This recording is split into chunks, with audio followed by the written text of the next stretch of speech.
Kia ora koutou katoa and welcome along to another episode of Beyond the Hustle. For those of you who don't know me, my name is Anton and I am one of the owners of Hustle Group. We are a whānau-owned business that works very hard to try and provide exceptional hospitality experiences here in Ōtautahi. We're also really passionate about education, normalising te reo and helping our community gain access to te ao Māori in general. And this podcast is about going beyond all of that mahi and having awesome kōrero conversations with people that I look up to, people who I admire, people who I care about a lot, and people who I just generally find interesting. And in today's episode of Beyond the Hustle, I had the pleasure of sitting down with the bro Phil Borell, Dr. Phil Borell, that is. We had an awesome kōrero, awesome conversation about a number of things. We talked about Phil's early life, his passion for education and sport, especially rugby league. And honestly, in my opinion, Dr. Phil is an example of what it means to be a great tāne Māori. So if that stuff is interesting to you, then hang around and let's get into it.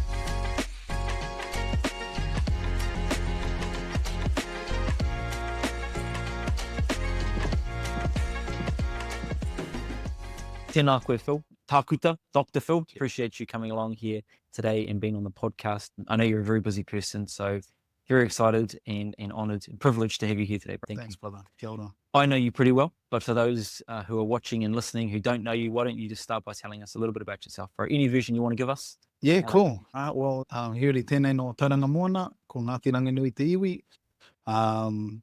Although I was born and raised down here in Ōtautahi, I grew up in the one suburb that has no vowels, Brindwa. Brindwa? Oh, I've never thought of that. BRYNDWR, so no vowels in there. So I guess we're all a bit unique when we come from that hood. Yeah. And there's kind of two parts of Brindwa. So you've got this island road cuts through the middle of it, and then you've got the Fenelton side of Brindwa, which is quite affluent. And then you've got our side, which is less so. So state house living. So yeah, born and raised in there. Single mum, fellow mother raised me. Old man, where I get my whakapapa Māori from, he actually left when I was about 18 months old. And actually passed away when I was about 10 years old. So my first memory of him was actually in a casket at our marae. Paparoa in Te Puna there. It was also my first trip back to that marae, and it actually started a whole trajectory for me into te ao Māori, which is bittersweet. Yes, as you can imagine, going there for the first time is for your papa's tangi. No, it connected me to that whānau, and it sort of opened up my eyes to te ao Māori a lot more. So, yeah, grew up down here. Like I mentioned, Ole mum, awesome mum. She passed away 2019, so a few years ago now, but she was amazing. She certainly had her struggles and a number of things that she had to combat, but I think she did a decent job raising a young fella, and despite how naughty I got, she taught me how to be who I am, and I take so much. So I always pay homage, always got to give flowers to mum. Absolutely. Whenever I tell a story about who I am. So... Yep, went to a school by the name of Aorangi Primary School, which you may or may not have heard of. It was what would be now considered a low decile school. So I had, I guess, the benefit of growing up around kids who were more like me than not. A lot of Māori, a lot of Pasifika, a lot of immigrant, a lot of refugee whānau. We had a really cool multicultural upbringing in that sense. And, I look back on those years really fondly. I went from there into Cobham Intermediate. Wasn't probably the most diverse school, I'll be honest. And I was, I was tagged early on as one of the bright kids. I don't know how I got there. Because you're bright, bro. Yeah, apparently. You've proven that. We'll get to that later. Yeah, we'll get to that. Yeah. But I guess, I was managed to be in there. And so all of a sudden, the other kids I was around weren't necessarily so much like me. Okay. You know what I mean? So again, that was sort of a shift. And that was not long after my old man had passed away. So I was sort of going through some identity things. Yeah. Having now reconnected with my Māori whānau, and then going into a predominantly white environment, or predominantly non-Māori environment, actually, because there were other people in there. But that was a bit different. And then went on to Burnside High School, which was again, top stream kind of thing. But it wasn't ideal in the early years. I had, again, wouldn't say they were identity crises, but I sort of questioned who I was and why I was there with different peoples. My first couple of years at high school were a bit average in terms of socially, I guess. And then actually requested to move into a different class because I didn't like being in the top stream. There was a few, I guess, social differences that had an impact on me. So then I got moved into a different class, which was a bit more diverse, and people were a bit more like me, a bit more chill. And then started thriving again. Found my people. Found my people. Had a really great Māori teacher in there. I have no idea where she is now, but Lois McNaught, I'll just tip my hat to Lois McNaught. She was amazing. She let some of us get away with a few things that probably kayako wouldn't normally do and definitely wouldn't do these days. But it provided a safe environment for us, And so that's where I connected with a lot of the other Māori kids. In my 7th form year, or what's now known as year 13, I was actually kicked out of school. Really? At a Burnside? Yeah, out of Burnside. Again, I was sort of in a bit of a wayward phase. I don't even know if it was wayward. I was just a cheeky fellow, But got in a bit of trouble and ended up getting kicked out. And again, to bring Lois McNaught back into it, she was amazing. She was like, "No, we're gonna advocate to get you back." And you remember Papa Norm Juice? Yes. So she got him on the case, and then Papa Norm came and he spoke to me and he met with Mum because Mum had been going through some things at the time, which he was sort of compounded. And he basically went into the school and said, "You have no idea what's going on in this fella's life, and you're going to kick him to the curb in one of his most formative years as a young man." And again, more flowers, tip my hat to Norm, because he was just an amazing fellow at that time in my life. To see a strong Māori role model come in and back me, didn't know me from a bar, but knew enough from coming and sitting down, having a kōrero with myself and my mum and going, "You know what, nah, this kid's we've got to help this kid out." And so he went in and he actually went to the school and he said, "Hey, how many Māori have you still got in this year?" And it turned out I was the last one. So they reinstated me for the back end of the year, which was cool. And then I ended up walking across the stage at the final assembly for all the 7th form graduates and got a certificate for top Māori scholar. The only Māori scholar. Exactly, bro. So, got an award, got a certificate. And then that sort of set me on my path. I saw Norm and I saw his advocacy. And I thought to myself, you know what? This is a world I want to be in. Yeah. And, around about the same time, but they used to have 2 mai rakatai. So they were sort of for year 12 and 13 or 6 and 7 form as they were back then. So it was basically trying to get people into tertiary education for the most part. So one fellow that caught my eye in that particular wānanga was Edu. Yeah. I was like, holy shit, look at this fella. He had the haircut. He had the gears. He was suave, bro. Still is. Oh, bro. Hasn't dropped a beat, man. And he's this handsome fella, and he was working at or what was known as CPIT at the time. Yeah, Polytech. And he was talking about this course. It was He Tohu Pō Kairua, which was a diploma in Māori studies. And I just saw him. I was like, right down to the shoes, bro. I was just like, this is the fella I want to be. Like, look at him. He's cracked it. Yeah. He would have been all of 23 probably at the time. I would have been. That might even be generous. He might have been younger. I don't know. Yeah. But we won't try and out him on his age. So I ended up jumping on that course, bro. Okay. You started at CPIT? At CPIT. So I went out of high school. And I'd never really thought of education as a pathway at that time. It was kind of like, okay, well, you go and get educated so you can get onto your pathway. Yeah. So it's kind of a means to an end. Yeah. For many young Māori, tertiary education is seen as something that's inaccessible. It's something that's beyond where we can go. And it's intimidating. It's intimidating. The institutions themselves don't necessarily accommodate our ways of doing thinking, our knowledge systems and all those things. So to be in a truly Māori environment among Māori leaders and among aspiring Māori leaders, it was gangster, bro. It was, I can honestly hand on heart say that it was revolutionary for me. It shifted my whole trajectory. So that was a great year. And then Edu was like, hey, well, what's next for you, bro? And it was actually on his suggestion that I went to UC. So I end up at UC, and I'm still there. Yeah. So I've actually been at UC over half my life. After my first year, I did break away a little bit and ended up just around the corner at MacPac, stuffing foam into the shoulder pads that go into bags. On the straps. On the straps. Oh, yeah, cool. And I love that too. I'm obviously easily pleased, but yeah. Had good people around me there. It was a fun job. It was pretty monotonous, but I didn't hate it. And back in those days, we're getting paid $8.18 an hour. All the overtime we wanted. I felt like I was rolling with my 260 bucks a week, bro. So there's a fond memory. Yeah.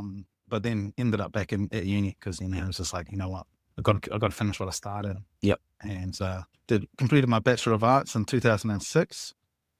With double majoring in Māori studies and American studies, and then from there went on to do an honours in 2007, and got offered my first tutoring gig, and that was, again, I guess another door opener. Well, I'll tip some more flowers out for Professor Jeanette King, because she saw something in me. She's, I've got an opportunity here to do some tutoring. Do you want to take it? And so that was the first sort of paid gig in education for you? Yep. Yeah, bro. Yeah, it certainly was. So, and oh man, I had no idea what I was doing. Like, you're tasked with actually contributing to other people's learning. I'm still learning myself. Yeah, well, that's it, bro. And I was, all of 23, 24. So there's a funny story, and it might not make it to the final cut, but I'll tell it anyway. So she rings me to tell me that there's an opportunity. Yeah. And I was actually at the cricket. So I think I was watching the Black Caps play Aussie or something like that. Oh, yeah, cool. I was with my flatmate, so we were relatively well lubricated by the time. It's been a long day. Exactly, bro.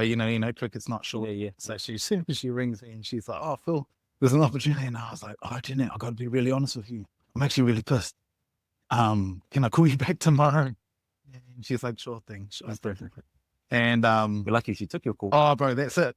That's it, bro. I think of all these little moments in my career to date, and that's one of the earliest ones, right? And just how fortunate I am that people would take a gamble, because you tell someone, "Oh, I'm too drunk to take a call about a potential job." Like, who does that? Who does that? Yeah. And by the worst thing, it actually gets worse. So at the time I was working at the press, I was a printer at the press. That was my part-time gig while I was studying, because it was night work. You turn up at 10 o'clock at night and you work until the paper's done. Sometimes it'd be a 3 a.m., 5 a.m. finish, that sort of thing. Go home, have a moy, get up, go to uni. But, I love that too. It was all good fun. But also it meant that your body clock was a bit out of whack. And you also, your social habits were a bit out of whack. Our head of school at the time, I had a meeting with him. So she'd set it up. She'd offered me this position, but I had to go and meet with the head of school. I'd knocked off work that morning at, I think, about 3. Yeah. And then a couple of the boys were like, "Oh, should we just have a quick beer after work?" Because they have there was a 24-hour bar on Gloucester Street called Harry's. Oh, yeah. Just across the road from the press building. And so we'd often go over there and have a pint. So I had a couple of pints, got home, and I'd actually slept through my alarm. So you had a hui in the morning? Had a hui that morning. Jeez. I had slept through my alarm, and I was lucky. Because this is before the days of, super prevalent cell phones and stuff like that. Yeah. But my mum had turned up. At the hui? No, at my flat. Oh, to wait to...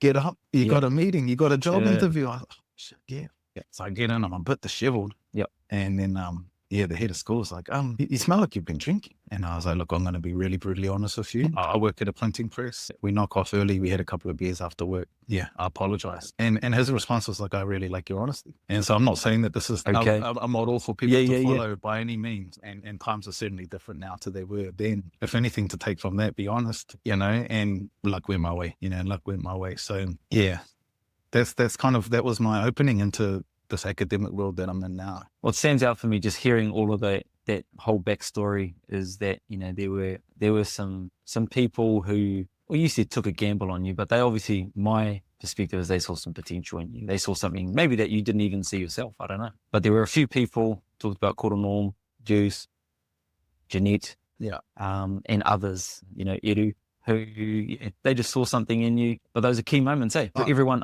open a door. And it's not to say that if that didn't happen, another door wouldn't have opened somewhere else. But when you go back and you reflect on that, I know why you say you tip out flowers and you pay homage to those people, because they were people that at certain stages of your life, little sort of forks in your life, they help guide you down the right road. Oh, absolutely, bro. And I just guess my gratitude for them is something that I always want to talk about. I got an award last year up at the Beehive and I mentioned Jeanette. Because I was like, this person took I say gamble, but, she saw something, like you say, and she backed me and she still backs me. Yeah, she's awesome. She's just phenomenal. Another one was Angus McFarlane, who recently passed away. And great man, and an absolute mentor to me. And he took me under his wing in 2010, 11. He sent me off to Aussie. And he was like, "Hey, you need to finish your master's." So he set me up at an Indigenous studies school over in Sydney. Wow. And he sent me over there for a couple of months and said, "Go finish it." Just those little moments where people have your back. Yeah. I just hope one day I can repay that by having someone else, and be able to pay that on, because it's so important. And I can reflect on these moments, like you say, they're turning points. And we don't know what may or may not have happened. We can never know what might have happened, right? But we've got to look at these things that happen and go, that happened for a reason. Someone backed me. Someone had faith in me. How do I repay that? You also took advantage of it. I think people, sometimes you do get handed opportunities, and I see a lot of people who are given opportunities and they don't have necessarily the self-belief. Someone tells them, "You can do this," and they go, "No, I can't." I think particularly for Māori too, mate. Yeah. That imposter syndrome is real. Yeah, hard out.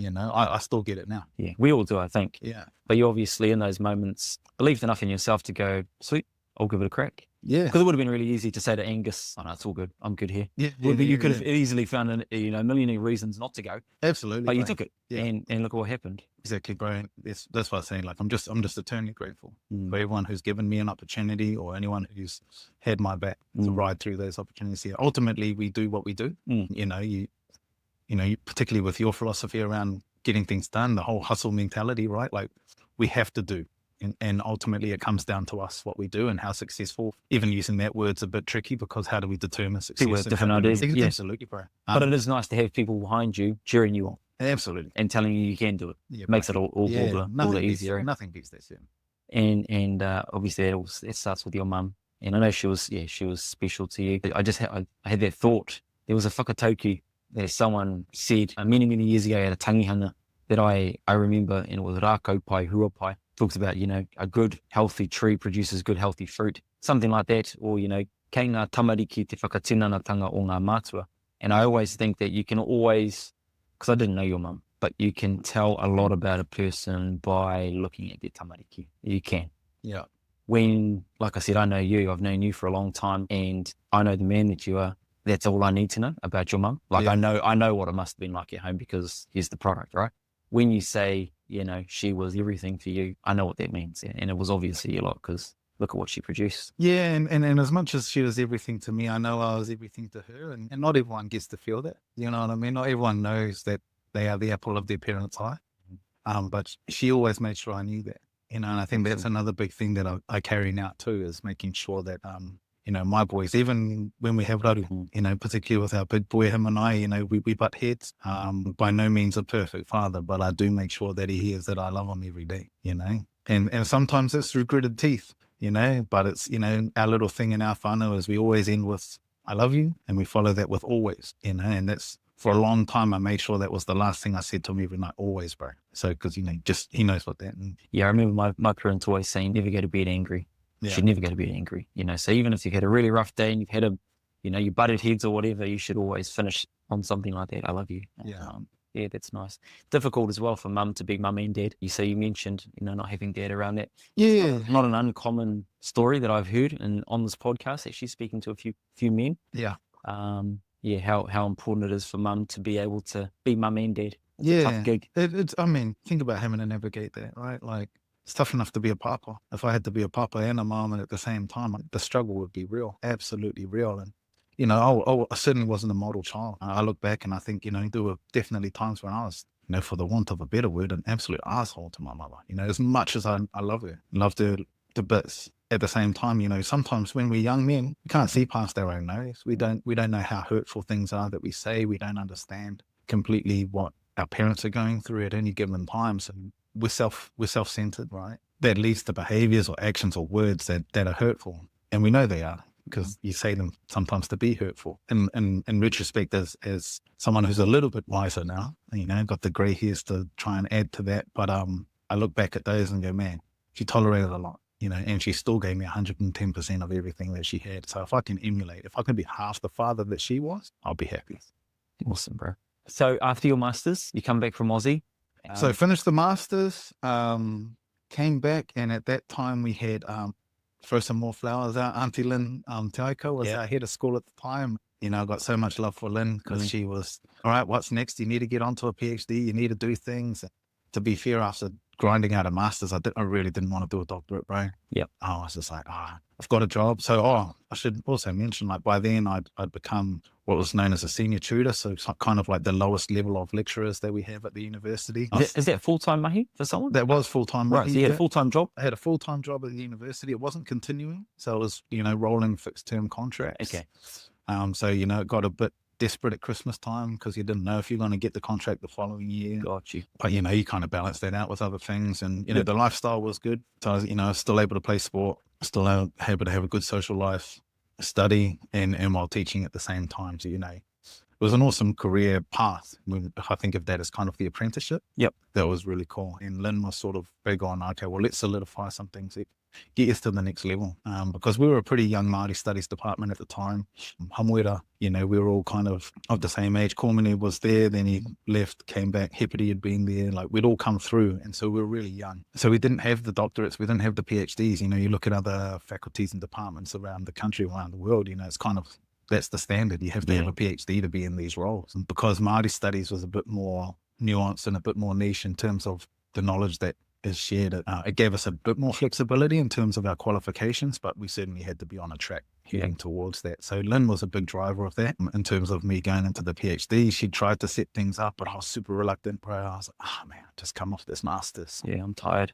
Yeah, in many regards. So I ended up having about a 3-4 year break before I actually jumped into the doctorate. During that time, I was made permanent at UC on an associate or assistant lectureship role. There must have been a bit of a relief. Hugely so, bro. Hugely so. Like, just that security and knowing I had a job. I'd actually had a job offer from Vic. Oh, yeah? Yeah. So I think that sort of kicked UC into gear, and they ended up giving me a continuing job after finding out that Victoria had offered me something. Oh, well, shout out to Victoria. Yeah, tip some flowers out for them. Shout out to the Te Kawa Māori crew, Maui crew for seeing something in me too, but I didn't end up taking it. But yeah, and that's when things got a bit more serious. Yeah, it's like, cool, I'm on a continuing role that comes with continuing role responsibilities. In terms of, you know, there needs to be some upskills. Over time, then that led into my doctorate. And that would have been around a similar time, I think, when you were coming through. I mean, I remember you tutored with me. Yeah. In one of our 100 level Te Reo papers, I think, before you went off and started your teaching career. You know, I think about all the people that have come through. It's been a lot, eh? There's been heaps, bro. And there's some probably people, but there's also people that we're still really closely connected to. We've got a great alumni when we think of Ōtautahi. I just think we've had some awesome people come through our school. I agree. And now we've had some real consistency with our staff over a few years as well. And just hope we can keep churning out great Māori leaders coming through. You know. We're having a good, strong foundation, and it just makes everything else so much easier. So when you did decide to finally take on your doctorate, what can you tell us a little bit about what was your doctorate about? What's cool. So so the title of the PhD by the end of it was called Polysaturated. Good name. Yeah, I liked it. Polysaturated. Illuminating the experiences of Polynesian men in professional rugby league. Awesome. Yeah. So for me, the interest in the topic had been a lifelong thing. So I've been involved in rugby league in a number of different facets. Yeah. Well, effectively since I was about sort of 11 years old. Okay. So after Dad died, that's when I got into it. Because for me, it was like a pathway to becoming a man. But we can touch on that later, right? Because I'm sure that'll come up in kōrero. But for me, I used to watch footy on TV on a Sunday afternoon, you know, and go, now look at them, they're jacked, they're Adonises, that's what I want to be, that's the epitome of being a man. And so that's when I was begging Mum, like, oh, can I go play? Can I play league? You know, we didn't have a car at that time, so going to a club wasn't really an option. But who did you play for when you started? Well, initially, my first ever games were for Cobham Intermediate. We actually had a teacher who brought it to the school, and so I was like, oh, I can play here. Yeah, and then I went over to Papanui Tigers after that. So there's a few people in my neighbourhood who were playing for PAP. There's an old fella, Jim Paku, who used to drive around a van around the neighbourhood and scoop kids up on a Saturday morning and take them down to the grounds. Awesome. Yeah. So that was kind of the trajectory into rugby league. Cool. Fast forward many years, and then I decided that I wanted that to be my co-papa for my PhD. So my master's was actually looking at 100 years of Māori contributions to rugby league. Okay. So that kind of started off, you already had a bit of a base. Yeah, I had the historical knowledge. side. So that was kind of like an extended lit review of the history of Māori contributions to rugby league. And, you know, people don't necessarily know how influential Māori have been in the game, but just a little fun fact, Māori played a game of rugby league in Australia before a single game had been played here. Really? So in 1908, there was a group of Māori who were actually a rugby team. Okay. And then they made a decision to switch to rugby league, and they went on tour. And so they played over there under rugby league rules before we'd even played a game in New Zealand. Really? Yeah. Bro. In 1908? 1908. That was the first Māori team. It was following the previous year, 1907, we had the All Golds, which was the first New Zealand rugby league team. Again, hadn't played a game on New Zealand soil. And we had a rugby league team. We had a rugby league team. Those guys got on the boat as a rugby union team.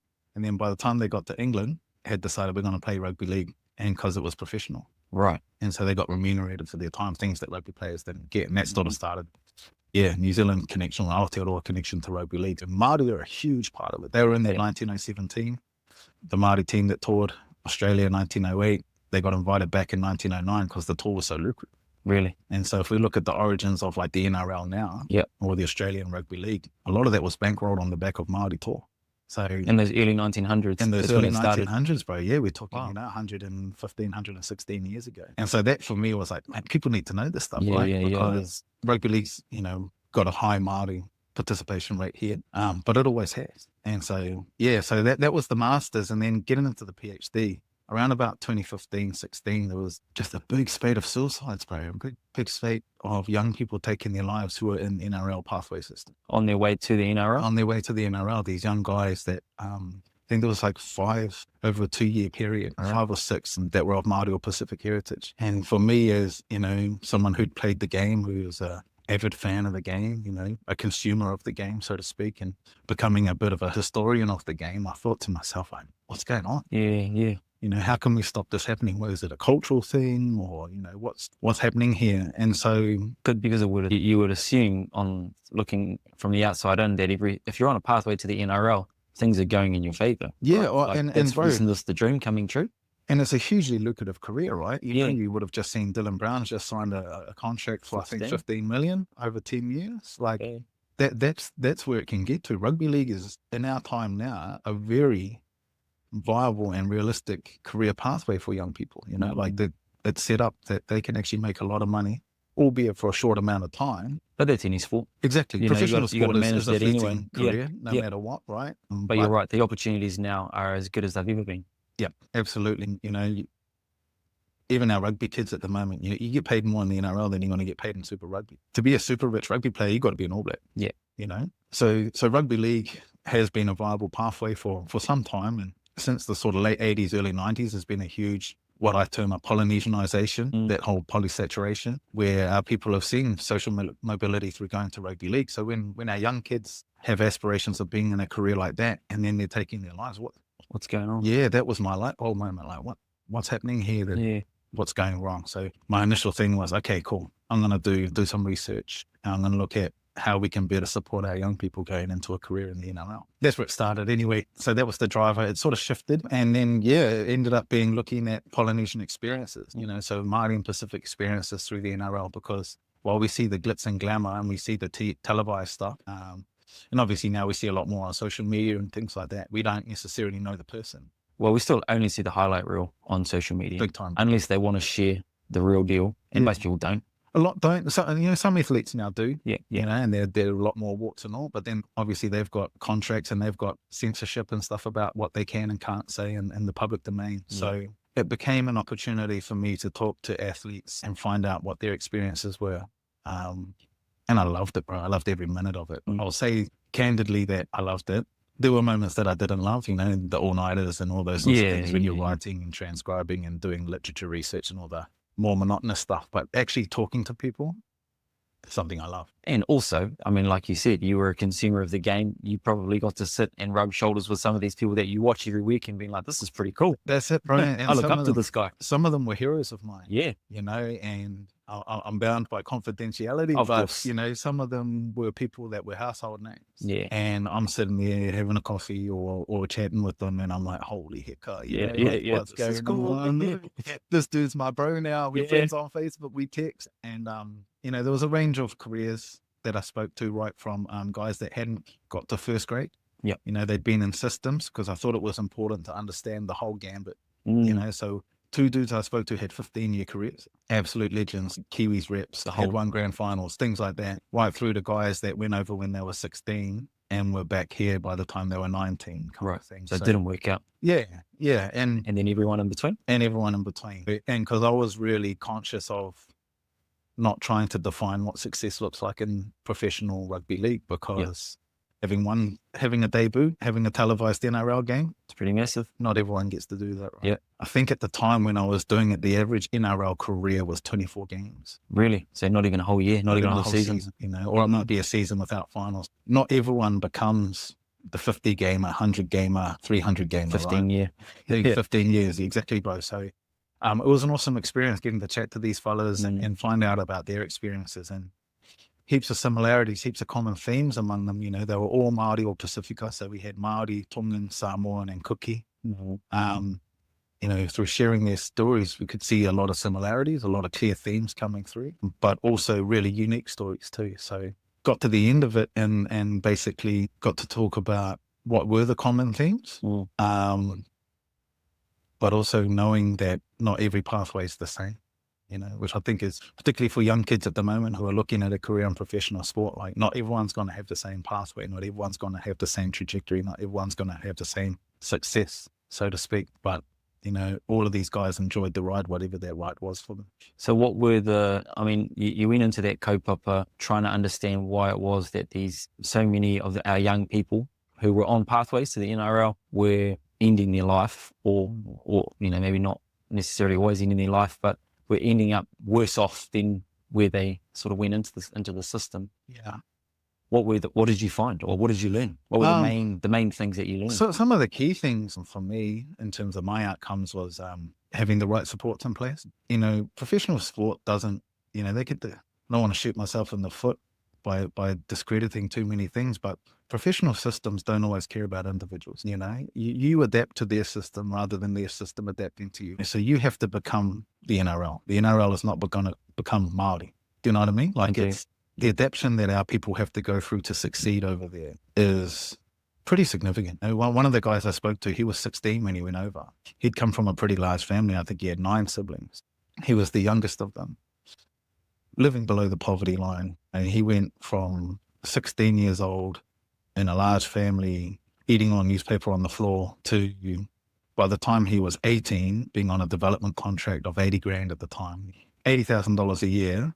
When you come from there, is life changing, and you're still effectively a kid. Yeah, but without the necessary support in place to tell you how to spend money. Where's the financial literacy?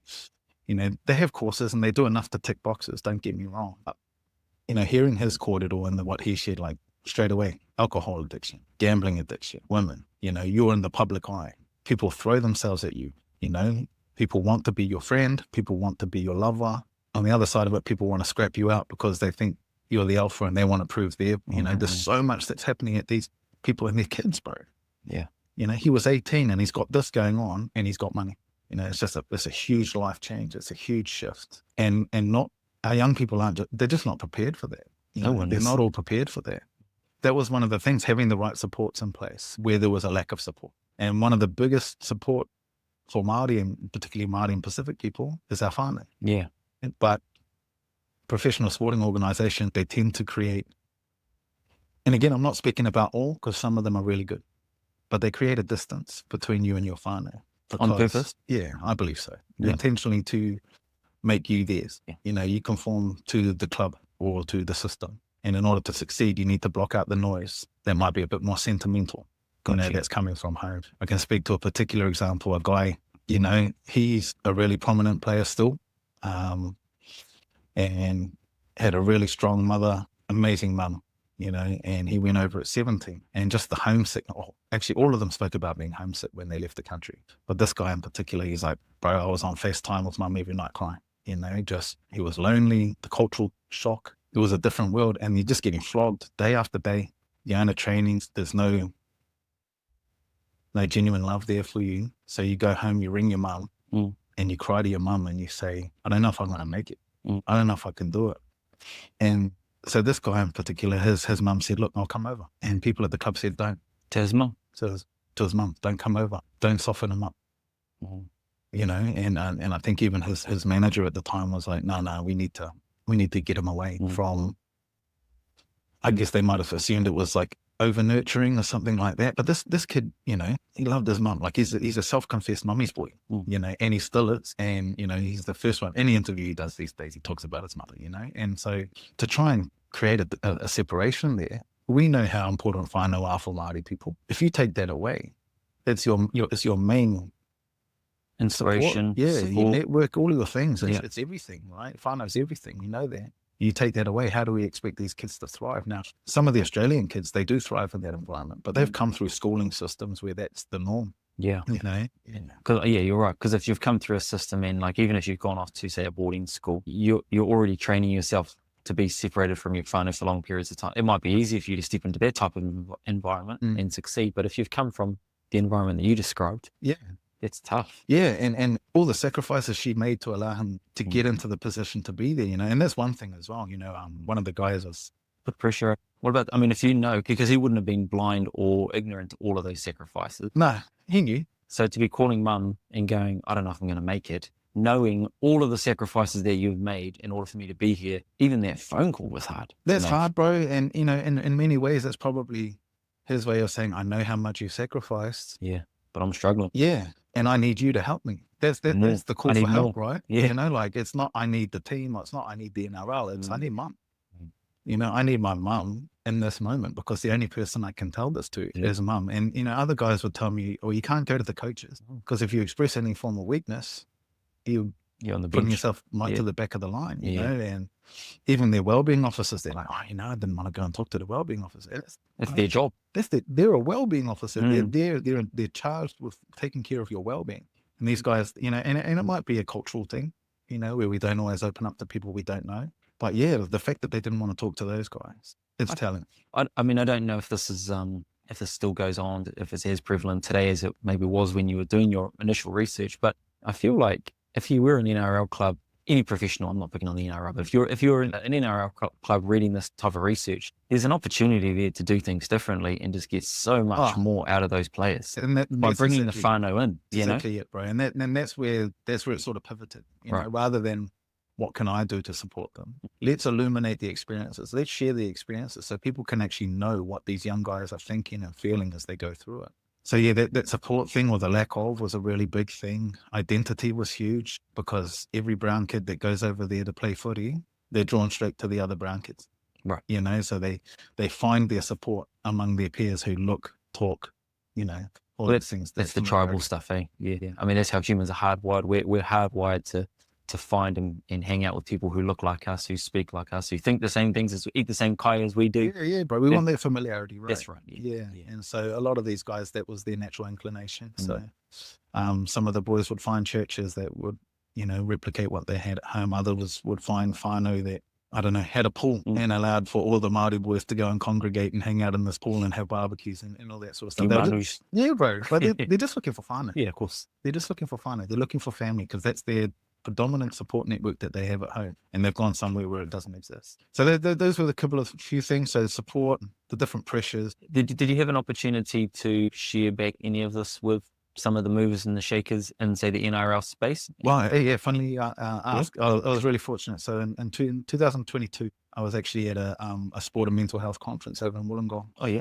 And I created a model out of the thesis, and it basically spoke to how we can support, what support could look like. And I was really fortunate that one of the guys in the room when I was presenting there was a dude by the name of Paul Heptonstall, who's the head of NRL Wellbeing. Cool.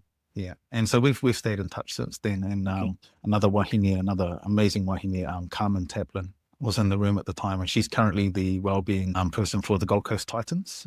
But she was also wellbeing for Kiwi Ferns. She was part of the inaugural NRLW Warriors team. Like, I connected with her and we've become close. And so yeah, there was an opportunity to get in front of some people. Obviously, people don't want to read a 300 and something page thesis. So, you know, having a model that can be on one page is beneficial.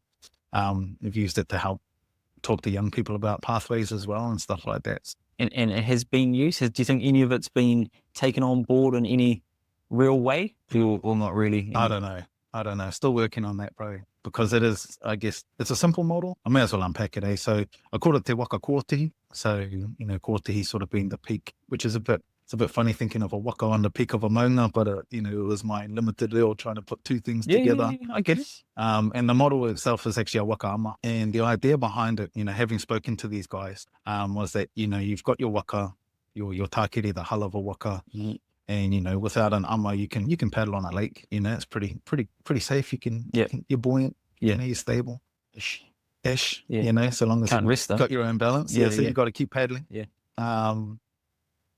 But if you want to traverse oceans, you need stability. Yeah, you need that support. And that's it. And the majority of our careers that we're looking for in sport, they're not here. You know, they are overseas. So you have to have that support to be able to navigate those waters. And so the tākiri became professional sport, in this case, rugby league. And then the ama itself was whānau. Yeah. And because that was the main thing that came through. What was your biggest support? What was the biggest everything to you? Whānau, ainga, all those things. So having whānau that you can lean into for stability, but, you know, people who know the anatomy of a waka ama, you can also lean out of the ama, you know what I mean? So you can lean back the other way. So you can take some of the pressure off on that side. And the kia tō, the two that bind the ama to the waka, they were identity and support. So a really simple model. Nice though.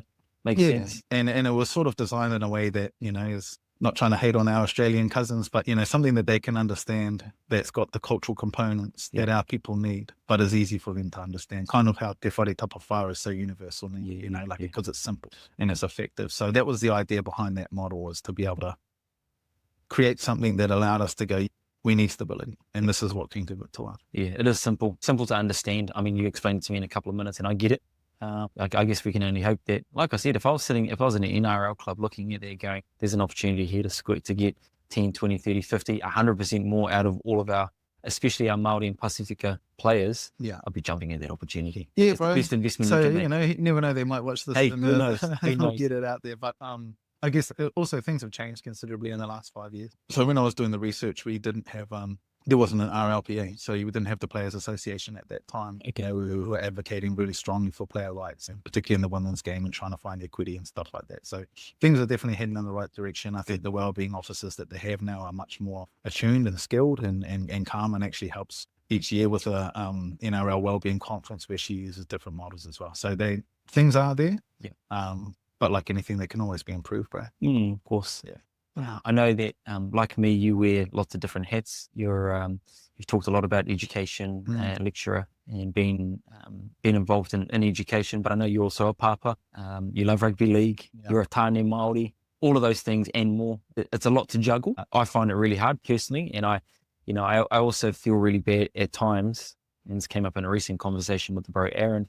Tāne Māori who have skills that they can offer to the community, you kind of feel that obligation, and you end up being pulled in all these different directions. And you can't say no because it's the right thing to do. And I mean, I enjoy giving back as much as I can, but it's often at the expense of the people I love the most. Yeah, how do you find that juggle, being a tāne Māori in high demand, all these skills, all these hats to wear? Yeah, look, a lot of things are time consuming, right? And I think that, you know, there's that old adage, the one thing you don't get back is time.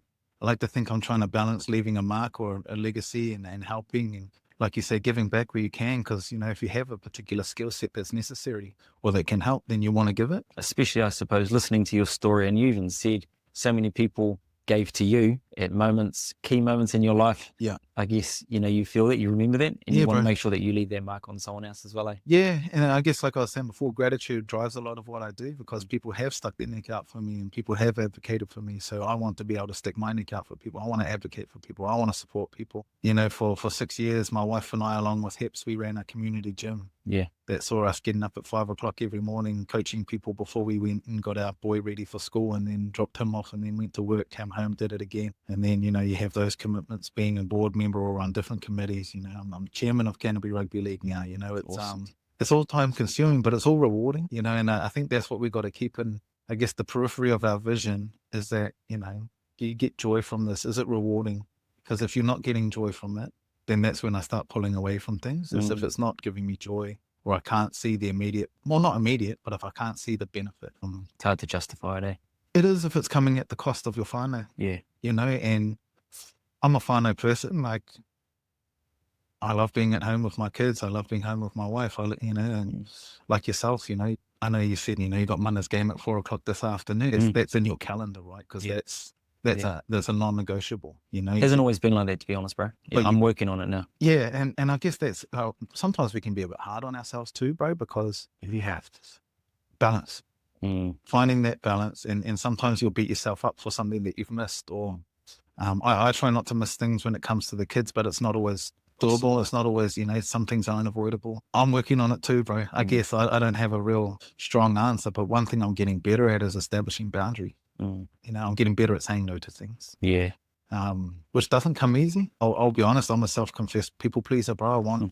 I want people to like me. I want people to think I'm a valuable asset to things that they've asked me to do, and I want to be able to contribute. So a lot of it comes at the detriment of my own sleep and my own peace of mind sometimes, but I know that won't be forever. And, you know, we have a limited time to make an impact, I think, bro. And if we can help, then I won't say I'll speak for myself, but if I can help, I will try. I don't think it hurts to go above and beyond for people if you believe in things. But like I say, I'm getting better at saying no to certain things that don't fill my cup as much as others. No, good on you. That's a real skill. Yeah, because it's a learning curve, bro. It is a learning curve. Yeah, I agree. Yeah, it's something I'm still working on, getting better, I hope. Yeah. You mentioned before that you're the chair of the Canterbury Rugby League, or Canterbury Rugby League. Yeah. I grew up playing rugby league. I think we had 4 or 5 teams in our grade. So we ended up playing the same team about 3 or 4 times every season. And then I moved out of the world of rugby league into what I thought was the older brother, bigger flasher, more opportunity vehicle, which was rugby. Really enjoyed my time playing rugby. And then I stopped growing and became slow. So that was the end of that. Happens to all of us, bro. Yeah. But I've got a son now, and I'm watching him go through this kind of similar journey. Again, started playing rugby league, wanted to have a go at rugby, and I didn't want him to.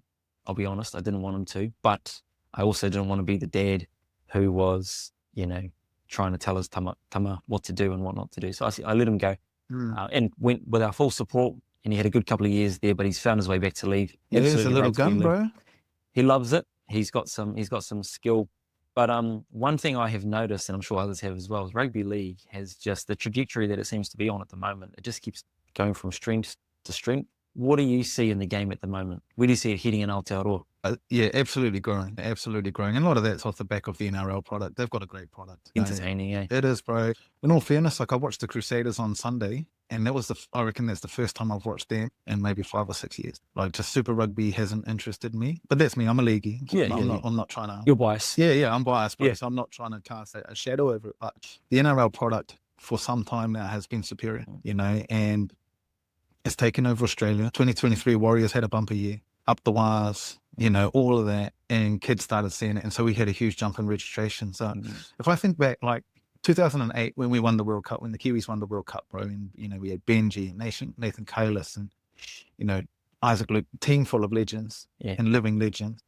2009, after we won that World Cup, rugby league boomed here again. Okay, and it was actually 2009 when as I started playing again as a senior, because I was like, I got to get back into this. Yeah, I got to get back into this, bro. And I was always a rich player. I was never going to make a career. I was just there for the social side. But we saw a bump, and then so Canterbury Rugby League at the moment, we have the most registrations we've ever had in our history. Awesome. We're at close to, I think, 3,500 registered players in our district alone playing rugby league, which is huge growth. Yeah. Huge growth. We're well surpassing pre-COVID numbers. Wow. And we've got more teams involved. We've got more rangatahi, more kids. We've got more pathways. We've got our kohine, our youth girls grades are, one of my biggest passions at the moment is seeing the wahine thrive, because NRLW is now a viable thing. So our young girls will actually have opportunities to play in what hopefully by then will be an equitable women's professional code, and you see it now. You've got the sevens, our Blackfern sevens are coming over to league, and part of that is because ultimately women's professional sport is not equitable financially, right? So they can be contracted to rugby, get X amount of dollars, but they've still got to play league to top it up to, so they're not getting paid super well. Zero. It is, bro. But that's changing because the NRL, television rights, the NRLW, I think it's up to 10 teams now. The more teams they have, the more television stuff that they get, the more they get paid. Yeah. So soon they won't have to code hop. And that's something that excites me because our girls coming up, we've got some, particularly here in Ōtautahi, we've got some gun young ladies. I've seen it. And so the future is bright for them. And I think at the moment the future is bright for our sport because of that new fan base that's coming through. People, and I don't want to diss on rugby. No, it's not about that. I don't want to diss on it, but people are looking for entertainment. Yeah. And a lot of our rugby playing kids are watching NRL more than they're watching rugby. So they might play rugby, but they're consuming rugby league. And so that's had a really good impact on our growth. And by default, it's stemmed down here. I think nationally we're up in terms of registrations across the whole country as well. So yeah, good things are happening. Kiwis were doing well for a bit there. Obviously we didn't have a great series last year, but we had a test against the Kangaroos here in Ōtautahi. It was massive. I went to it. It was an awesome atmosphere. Huge, bro. And it's the first time the Kangaroos had played here since the 80s, bro. Yeah. And the wahine played as well. That was an awesome game. Double header. Yeah. The fan activations that we had, we had an amazing pōwhiri at Ngā Hauiwha. Yeah. Matua Henare got up and welcomed the Australians. And I know that the Kangaroos had reservations about doing a pōwhiri because the year before they'd done one at Ngārua Wahia. And, Mel Meninga being an Indigenous Australian man or a Torres Strait Island man, he felt that when they lost that, I think was it 30-0 in Hamilton the previous thought year. that was why. He thought that perhaps he'd been Through a makutu. yeah, that's what I was going to say. He thought there was a bit of a makutu on them. Maybe there was. So he was reluctant to come Interesting. to a pōwhiri. Was he actually reluctant? Yeah, well, Really? so we hear. Okay. But then, you know, I got my good mate Hone Rask and I said, bro, you're going to sit with Mel Meninga and you're going to translate for him. You're going to make sure he understands it. And they were amazing. Yeah. And talking to Mel at that event, he's like, look, I love the culture here. As an Indigenous man myself, I wish we had more of this. But to come here, and they loved it, bro, the spectacle of it, bringing the 4 teams together. I don't know that that's ever been done. And we had our 2 kura. So we had Whakapumo and Ōtautahi performing for them collectively as one.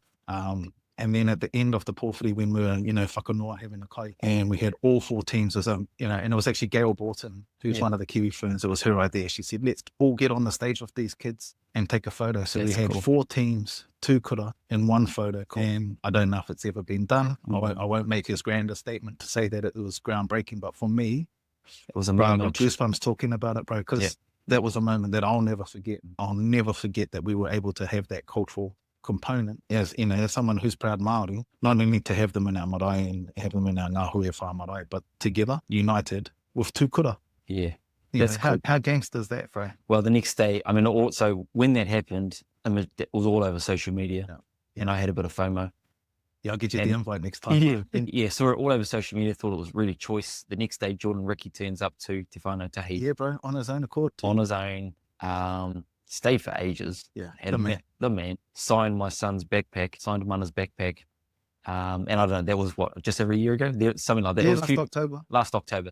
And it's starting to fade. And he signed it in a purple vivid, you know, earlier this year. Mana says to me, just out of the blue, he goes, where you reckon I would buy like a purple Sharpie from? So I went and got it for him because he draws all over himself. He tries to, you know, draw moko and stuff all over himself. So I thought that's what it must be.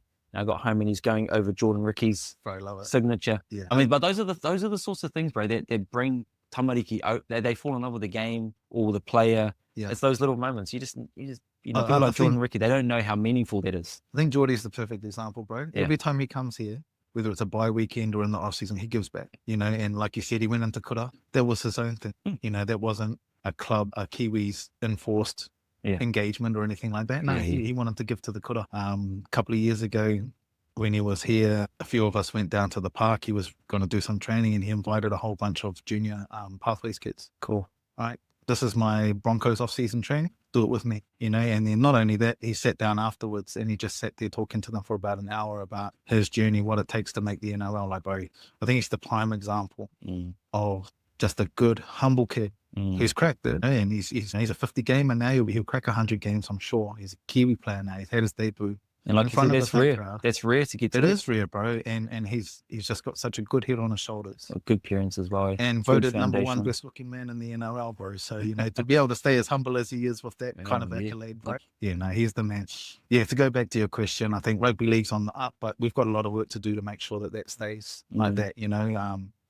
NRL is a great product. We're not the NRL. You know, we don't have the same commercial partnerships and things like that down here. So we're working on that. We're looking to do that. We're increasing our engagement. You know, we've been working with the Canterbury Bulldogs, creating pathways with them. Yeah, I see that. So we've got a formal MOU with them. It's cool. Other NRL clubs are more than welcome to come and do the same thing because we know that other clubs are working out of here. There's a Roosters Academy out at Wollaston High School that's, you know, Archie and Albie have put together. And it's what is that? What is the Roosters Academy? It's just basically they identify some young talent. The Roosters do. All through their people in Christchurch. And then they go into an academy, they do skills and drills, you know, regularly. And then some of them will get scouted from there. Cool. And there's other clubs that have partnerships down here as well with different entities. So yeah, I guess our pathways now are much stronger than they've ever been. But the reality is, you know, and again, stemming back to my research, when you get over there, it's a different kettle of fish. You know, another great thing that we've got at the moment is St. Thomas's. Yeah. Oh, yeah. They're killing it, eh? Under Andrew's guidance and their lead program that they have there, Andrew Omatangi, more flowers to give.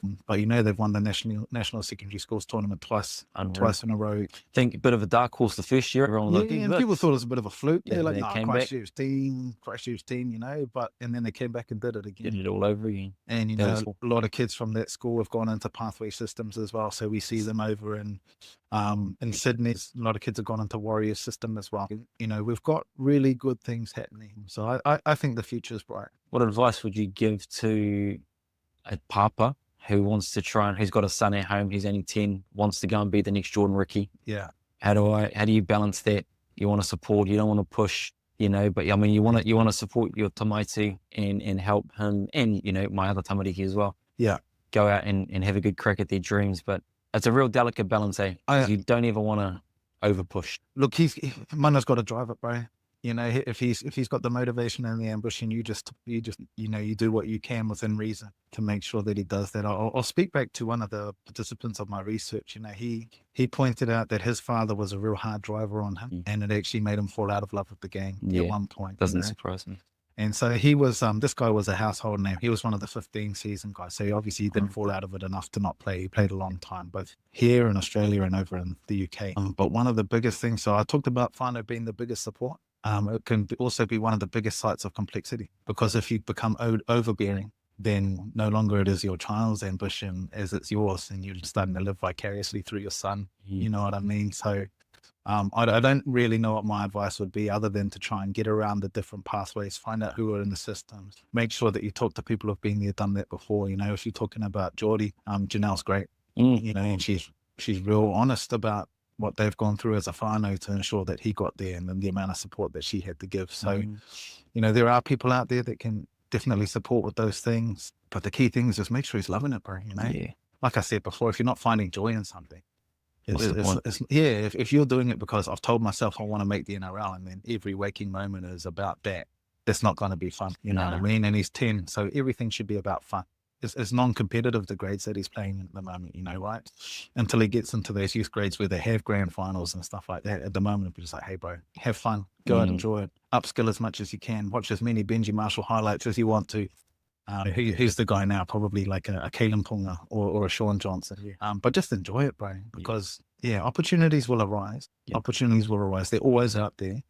The other thing is, so this is something I hear from every high-performance coach I've ever spoken to. Attitude. Attitude is everything. And so even before I'd spoken to Jordan, I knew of Jordan, right? Because coaches had told me he was the guy that when they had camps or anything like that, he was the fella in the kitchen doing the dishes. Cool. It was those little attitude. Yeah. And now someone who's in a coaching system with a premier team here, shout out Eastern Eagles, it's the same thing. We're looking for attitude, guys that are willing to work hard, that, they've got the drive, but at the same time, good people.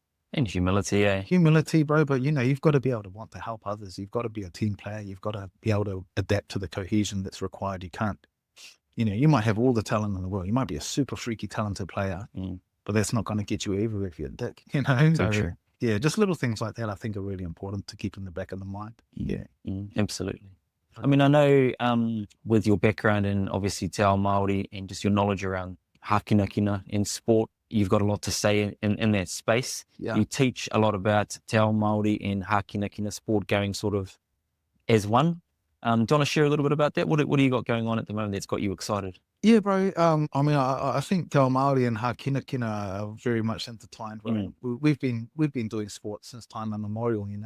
Wrote a critique a few years ago with my bro Hamu about Elsden Best Book, Games and Pastimes of Māori, because they didn't actually recognize what we were doing as sport. Really? You know what I mean? So, like, if you look up the definition of sport, it revolves around competition. And we know that different hapu, different pa, settled disputes through sport. It wasn't always whawhai, It might be mamo, it might be mautaiaha or something like that, but it wasn't like a war, But there are manuscripts out there that talk about different hapu having inter-hapu battles via running races. Really? All right, you got to run to the maunga and back, first one back, you win. And that I don't even know what the extent of what you win could be, but it could be huge, right? You could win land rights from a running race or something like that. We had ekingaru, we surfed, we did cliff jumping, we had all our different martial arts, we had sports, bro. We've always had sports. And if you look at the stats around Māori participation in sport, we are more likely to be involved in organised sport than other members of New Zealand society in any given week. We're also more likely to be involved in unorganised sport, right? So it tells you that sport is a huge part of our life. Not all of us are athletes. Some of us pretended to be at one point in our life. What do you mean by organised and unorganised? Are you talking about like a bunch of mates down at the club sports, would be considered organised sport. Organisers pick up game, down whānau, touch, volleyball, Yeah, those sorts of things. so Māori are more likely to be involved in both of those. In both spaces, right? So the statistics tell us that. So Okay. we're really lucky that Sport New Zealand captures a lot of that stuff. Yeah. And so we know that sport's a big part of us. And then we've also got Māori sports, which are starting to blow up. Kia ora, he's huge now. And again, shout out to Hipiri for everything he's done, along with people like Lawrence and Harms and all our Kia ora hiki waitaha whānau, Jacob Ahuriri Budget. They're really laying down the foundations for the sport to thrive through the different rangatahi tournaments, kura tournaments, the whānau tournaments that they run. So I do believe there's an intrinsic connection between Māori and sport. And so one thing that excites me at the moment, so I've been involved in the Faculty of Health for the last 8 years teaching a sport and culture paper, which is one of my favorite papers to teach, just because I get to talk about the wires for 15 minutes. You get paid. Yeah, bro, exactly. Students know that if I come in on a Monday and they've just lost, it's going to be a long lecture. And if we're winning, then things are fun and chocolate gets thrown around in class and stuff like that. So just recently I've developed a new major called Te Aoha Kinakina, which is sort of my driver for that was knowing that Māori are more likely to participate in sport, generally speaking, but also looking at a big driver for me has always been to bridge the gap between sport and tertiary education. Like some sports are more naturally inclined to be involved in tertiary education. Rugby get a lot of scholarships. There's some netball and stuff like that. As a leaguey, I wanted to create pathways for our league kids to come into university and have something that they can find relatable. Yeah. And because so many of our league kids are Māori and Pacific, I think in Canterbury alone, we've got about 86% of our registrations are Māori or Pacific, right? Oh. So that's, almost 9 out of 10. It's huge. Yeah, bro, it's massive. And so for me, I was like, okay, well, how can I create something at the university that is appealing to our people so they can stay in the sports world? Yes. We already have a really great sports program at the university, which, they go out and do practicums and they get work experience in different places. Heaps of people end up working in sports organizations and the professional pathways out of there are really great, but what is in there specifically for our Māori kids? And I know people want to say that kind of stuff can be divisive, but hey, I want to improve. How do we pursue equity? This is my way of giving back in that space. So it's almost what you might call a bespoke major. It's also a way for me to blend my two worlds and Māori studies and sport. So, they have real options. Cool. So they can learn te reo while they're doing a sport degree. They have our Māori history paper options as well. So some of them are compulsory. So they'll learn te tiriti, they'll learn tikanga, they'll learn reo while pursuing a sport degree. So they might come out as a S&C, a strength and conditioning coach, but with a real strong grounding into our Māori. Okay, that's cool. That's what my future or my vision for the future of sport is that everyone who goes into professional sporting roles understands te ao Māori in a way that they can be either a strong ally or real firm in their own identity as Māori in the sporting world, because the sporting world doesn't always recognise those things. So, well, it's funny. It almost comes full circle back to that one of those original issues that you identified or problems that you identified in your research around, these codes not having a good enough cultural understanding of how important whānau is. Yeah, bro, and that's one of my ways of trying to fill those gaps. Yeah, and it makes sense. One of the assessments I've done for the last few years in my sport and culture paper has been getting students to create a bicultural coaching framework. Okay. I'll say 90% of the students in those courses aren't Māori. Right. And they're doing it? They're doing it, bro. And they're thinking about it and they're looking at existing models. They go, te whare tapawha, te paemahutonga, mehana model, all these different things that are around. And then they adapt them to fit what their particular sporting situation is. So I've had, specifically for rowing, cycling. Awesome. Sports that aren't often recognized as Māori spaces, but thinking about these people who might go in and coach in those worlds, now knowing how to be culturally sensitive, culturally aware. It's massive. And that for me is, part of a bigger legacy piece that I hope to leave one day. But that's really cool. There's some cool stuff. So that stuff excites me, bro. Yeah, I can see. Well, because that's the solutions. I mean, you spend so much time through your doctorate hearing all of these stories and kind of going, there's some real big problems here. This, in a way, is kind of the start of how can we fix some of that stuff. And it's a long journey. It's a long journey. Because you're planting trees now that won't grow for another 15 or 20 years. Yeah, probably. and we might not always see the fruits of our labours, you know what I mean, bro? And that's something that we have to accept as well, is that, we can put all these tools and stuff out into the world, but we may not see them come to reality. To think that, 180 odd students every year, it's a lot, are engaging with this, over 5 years or so, 8 years or so. There's a lot of people that, they might walk away from going, that was bullshit. Yeah, maybe. That woke shit, they made me do that. But at the same time, they might also go, that was cool, or they might take something from it. If they take one thing out of 10, you know, you take that as a win, right? You know? Yeah, of course. Especially when we're trying in our own way to, you know, leave some good in the world, man. Even the smallest little thing like that, you know, smallest pebble leaves a ripple, right? So yeah, absolutely, absolutely. All right, bro. Hey, well, look, I'm just looking at the time. We've been talking for a long time, and I've enjoyed every minute of it. It's been awesome. It's been awesome to hear. Shot, bro. Thanks for having me, brother. Nah, thank you for the opportunity. Just to have you in the seat. I just want to say, like, I enjoyed our kōrero. There was a lot there that I knew, but I also a lot that I didn't know about you. And I appreciate you being vulnerable and sharing some of your experiences. I have to say, you know, I've always really admired you. I think you're an awesome example of what it means to be a tāne Māori. You're passionate about our people. You're passionate about our communities. You love your mother. You just wear your heart on your sleeve. And I've always admired that about you, because it's not easy to do. It's easy to just be staunch and, you know, put on a brave face and not, like, you know, show that vulnerable side of you. But you always have. And I've always looked up to you for that reason. So genuinely thank you for being here today.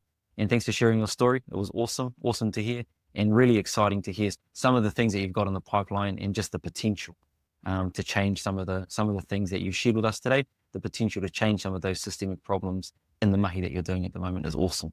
Much, bro. So thank you, bro. Really appreciate it. Thank you, brother.